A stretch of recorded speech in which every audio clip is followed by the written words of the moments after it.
Y como todos los jueves, ahora es momento de la columna económica de la mano de Alejandro Otero. Hola Alejandro, Gaby Corral y Pedro Domínguez te hablan. ¿Qué tal Gaby? ¿Qué tal Pedro? ¿Cómo están? Buen día. Buen día.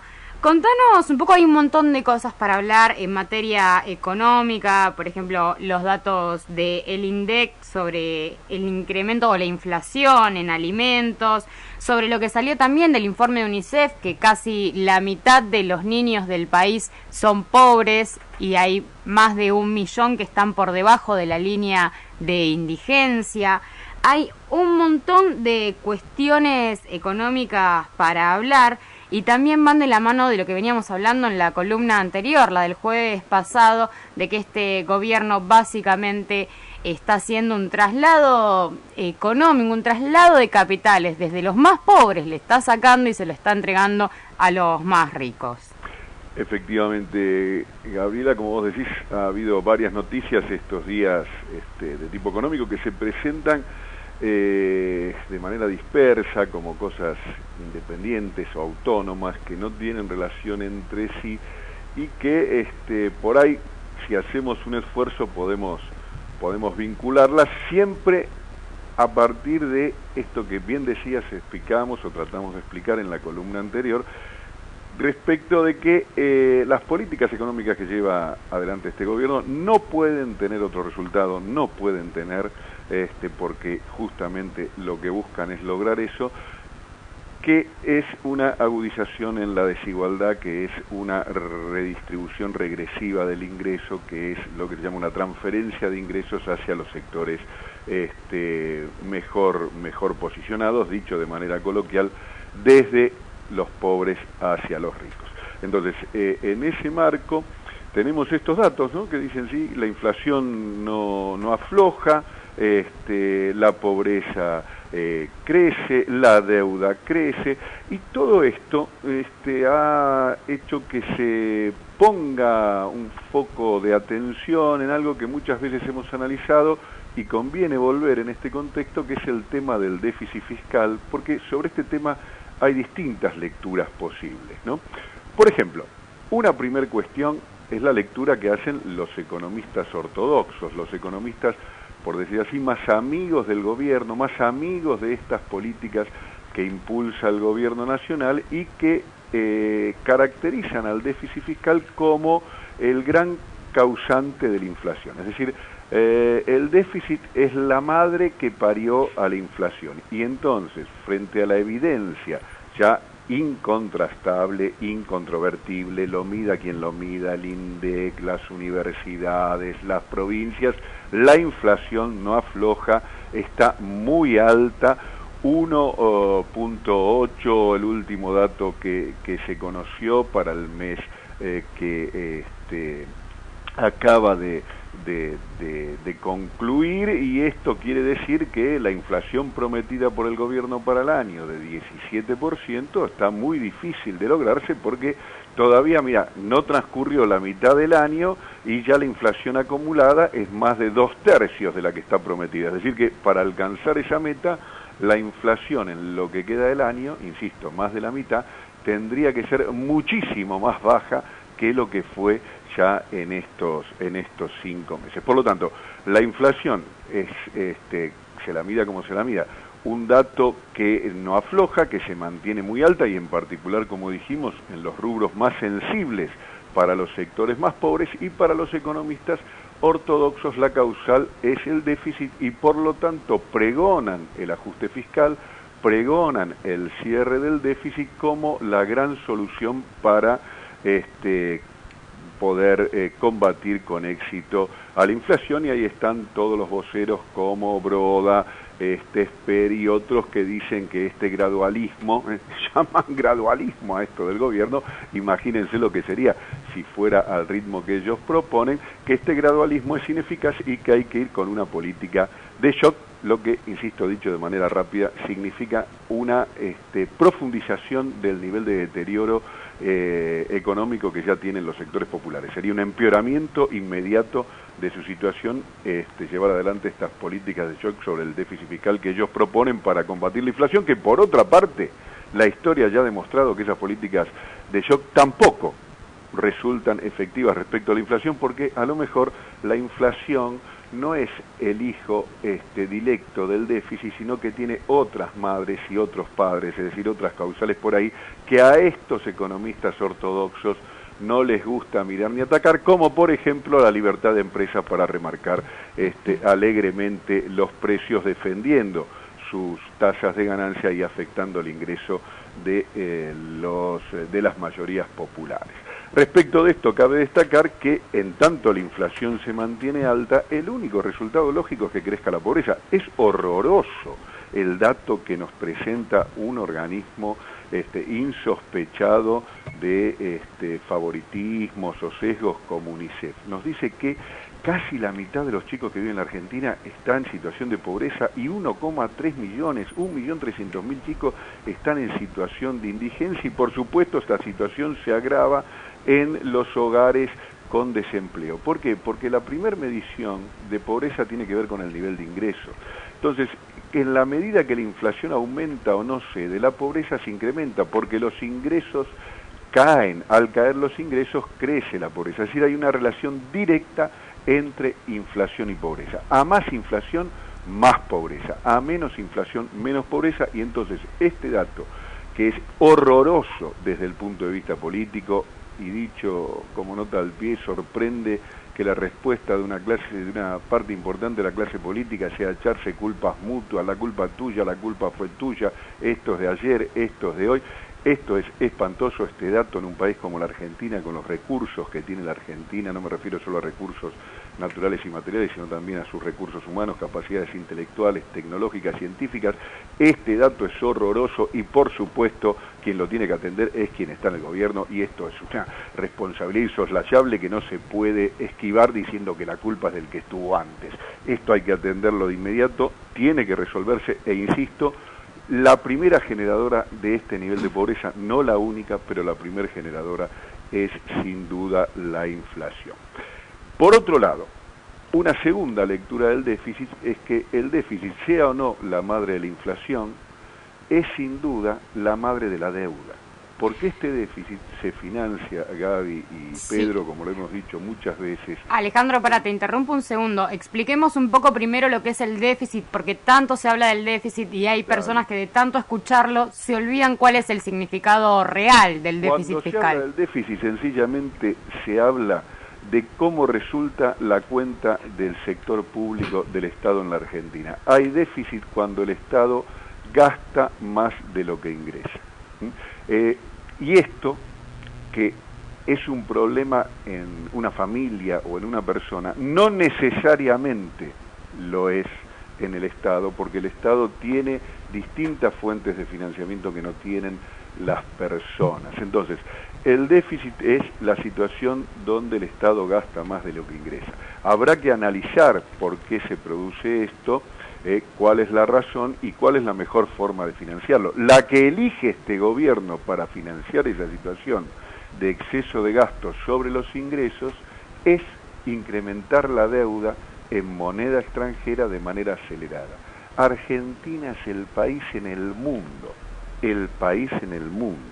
escúchame lo que te digo, que más deuda tomó en lo que va del año en el concierto de las naciones. Y el año pasado tomó el 60%, tengo entendido. Y este año toma a un ritmo acelerado que ya entre los propios economistas del gobierno llama la atención. Melconian, con su lenguaje coloquial y futbolero que él es propio, dijo, ojo que esto se puede ir toda la mierda, en una imagen que, digamos, es clara para todo el mundo, porque es sin duda insustentable financiar de manera ilimitada el déficit con endeudamiento. Entonces, esta situación, que es evidente para incluso un estudiante inicial de economía, que es imposible financiar de manera sostenida el déficit con endeudamiento, porque en algún momento, si ese déficit no se resuelve, los mismos que prestan dicen, no te voy a prestar más, porque evidentemente vos no estás generando condiciones para repagarme la deuda, por lo tanto voy a quitarte los préstamos. y entonces la situación se termina. Como esto es evidente para todos, y más allá del esfuerzo del jefe de gabinete o algún otro economista que quiere tomar por tonta a la gente y decirle que no, que la situación no es problemática y que esto todavía puede continuar porque el nivel de endeudamiento respecto del producto todavía es bajo comparado con, y se hacen comparaciones de distintos casos, esta situación todos sabemos que es insostenible y por lo tanto queda claro, a mi juicio, algo que es poco comentado y que es cuál es el proyecto político de este gobierno, más allá de la cuestión económica, porque no se trata de que los economistas que están al frente de la política económica sean desinformados o estén ejerciendo mala praxis o sean inconsistentes o torpes, saben perfectamente lo que hacen. Entonces, desde el punto de vista económico, cuando uno empuja una política que es inconsistente, lo que tiene en realidad es un objetivo no explícito. El objetivo no explícito no es una cuestión económica, es una cuestión política. Y si el gobierno está alimentando el déficit con endeudamiento creciente a un ritmo acelerado que no se conoce en el mundo, ni se conoce ni siquiera en la historia de la Argentina, y la Argentina tiene mucha historia de endeudamiento, es porque desde el punto de vista político busca algo. Y lo que busca, es duro decirlo, es la crisis. Lo que busca es generar una crisis brutal, que consolide esta transferencia de ingresos fenomenal que está llevando adelante y genere una brecha de desigualdad como la que gusta a cierto sector dominante de la Argentina, a la que le gusta que los sectores populares y mayoritarios no accedan a ciertos derechos, mantengan un nivel de disciplinamiento muy alto y un cierto nivel de vida que no arriesgue la condición de privilegio que tienen las minorías. Como eso es muy difícil de lograr en términos de las instituciones democráticas, porque por supuesto los trabajadores no van a entregar su salario, ni las mayorías populares van a renunciar a sus derechos, se llama asignación universal por hijo, se llame derecho a la jubilación a los 65 años, que es la cuestión que está en el centro de toda esta discusión, los trabajadores y las mayorías populares no van a renunciar voluntariamente a sus derechos, ni tampoco pueden lograrlo hoy, como hacían antaño, a través de las dictaduras y las fuerzas de las armas.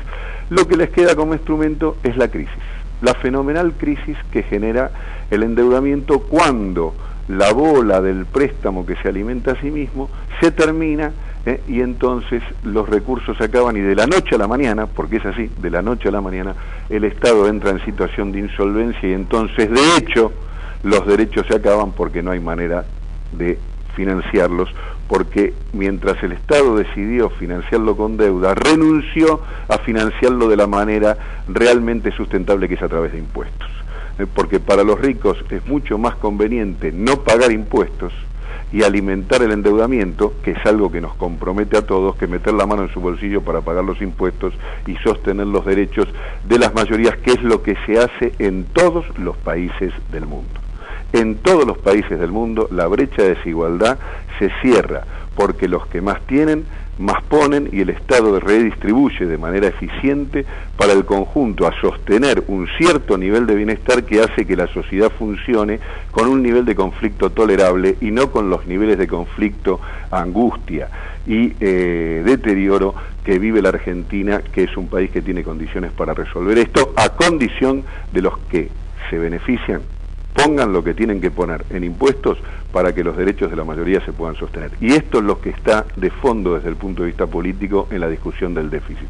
Lo que buscan aquellos que pregonan el ajuste, el shock y conducen a la crisis del endeudamiento es que de hecho se consolide la desigualdad y no lo contrario, que es que el país crezca en condiciones democráticas y de bienestar sosteniendo la mejora de las mayorías. Pero claro, para eso no hay que endeudarse, sino que hay que cobrar los impuestos como corresponde. Y si algo no ha hecho este gobierno, sino que ha hecho todo lo contrario, ya lo hemos dicho, eliminando las retenciones, los gravámenes a los dividendos, el blanqueo y otro, es cobrarle los impuestos a quien hay que cobrárselos.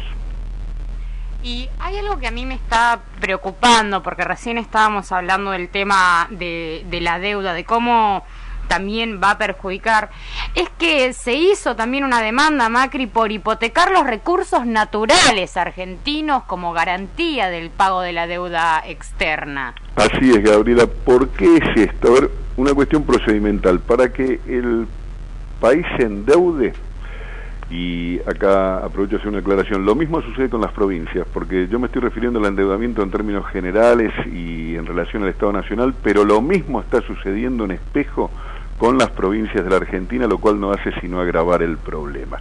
Para que el país se endeude o una provincia se endeude, el Congreso o las legislaturas provinciales se lo tienen que autorizar. Primera cuestión a tener en cuenta desde el punto de vista político. No es solo el gobierno responsable, sino aquellos diputados y senadores que les votan el endeudamiento.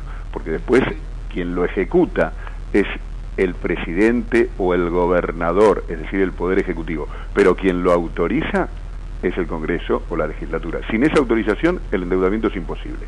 Una vez que está autorizado, el Ejecutivo ordena al Ministerio de Economía que lo haga y le pone las condiciones, ¿no? Si hay un cierto monto para endeudarse, el gobierno le dice, bueno, endeúdese hasta tal monto en tal periodo, bajo estas condiciones, y pone las condiciones para la tasa de interés y las comisiones que cobran los intermediarios. Y también decide, como ha sucedido en este caso, cuál es la plaza donde se va a emitir y con arreglo a qué leyes se va a emitir la deuda. En este caso, el decreto del gobierno, una vez más, cedió la soberanía y dijo, se emite con arreglo a la plaza de Nueva York y de Londres, y en función de la legislación que rige para los casos de conflictos en esas plazas, y pone ciertas garantías y protege con el derecho soberano que tienen los estados a ciertos recursos para que en caso de conflicto esto no puedan ser embargados. Dicho de otra manera, si la Argentina, como todo parece indicar por la irresponsabilidad de este gobierno, en algún momento más temprano que tarde vuelve a caer en default, porque está sosteniendo un nivel de endeudamiento inviable en el largo plazo, va a entrar en conflicto con los acreedores. Los acreedores se van a querer cobrar, van a iniciar juicios en organismos internacionales con arreglo a las normas de Londres y de Nueva York, y van a reclamar algún resarcimiento. Si ese resarcimiento no es financiero, no es en dinero, hay bienes que obran de garantía y a los cuales los acreedores podrían decidir embargar. En el decreto que sacó el gobierno autorizando el endeudamiento, los recursos naturales en manos de terceros, es decir, aquellos que están concesionados, no quedaron protegidos por la inmunidad soberana. Por ejemplo, YPF no quedó protegido por la inmunidad soberana. De manera que algún acreedor en conflicto, de los de antes y de los que van a venir en el futuro, si esto continúa por esta línea de irresponsabilidad en el endeudamiento, podrían reclamar, como parte de resarcirse de las acreencias que tienen contra la nación argentina, el embargo de YPF. ¿Se entiende? Sí. Esto es producto de que en el decreto de autorización del endeudamiento estos bienes no quedaron protegidos. Por lo tanto, algunos conocidos juristas iniciaron el juicio por distintos delitos, entre ellos el de traición a la patria, al gobierno en la emisión de esta nueva autorización de deuda que sucedió a principios del mes pasado.